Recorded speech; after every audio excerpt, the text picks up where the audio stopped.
considering that, and I'd love to hear from both perspectives, Scott and Tim, with technology evolving the way it has with consumers broadly, and thinking about it with the perspective of um, the pencil industry, with digital note taking, tablets, the iPad, with the Apple Pencil, and you know, how do you walk that line and that journey of the value of a pencil today without it feeling like you're finger wagging, or trying to talk down to like, oh, that's not real stuff. Or, you know what I'm how do you talk through that? Well, let's start with Scott.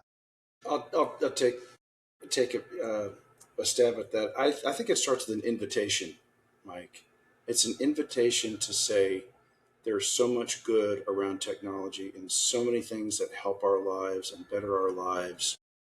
Um, you can go into so many different areas, but it's an invitation to take a step back. It's no different than getting up from your desk and taking a walk outside and getting a breath of fresh air and clearing your head.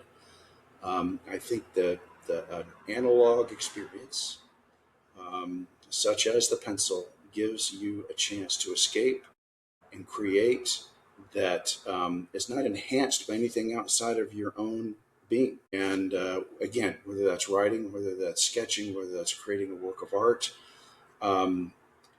this is really truly your own. And it is flowing through your fingers in a way that makes it your own. So I'll start with that as an invitation to step away from chaos is maybe a strong term, but a bit of the chaos of our technology enhanced world, and get back to your roots. Love it, Tim. Yeah, I mean, You can beat that one, by the way. Mr. Challenge. yeah. I think that first of all, any way that anyone is creating any type of artwork or whatever is fine by me. iPad, Apple Pencil, on paper, good. Just make stuff. That's first, and the tools are all valid, and I use them all too.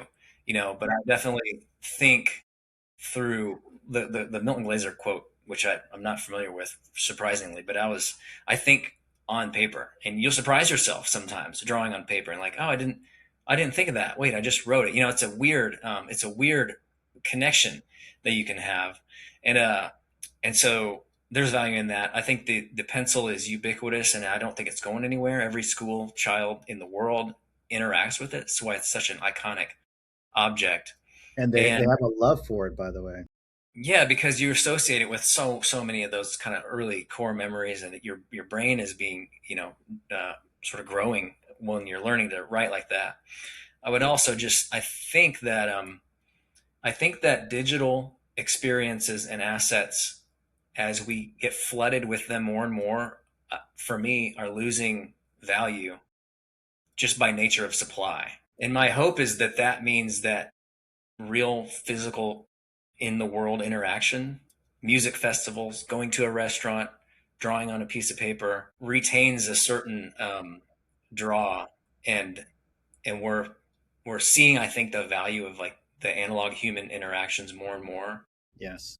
Again, like we're messing with AI. Let's see what it can do. But if Instagram is all of a sudden full of I don't know why I want to be there anymore. Maybe we should just go to an art gallery. So that's my kind of old man get off my lawn thought about about all that.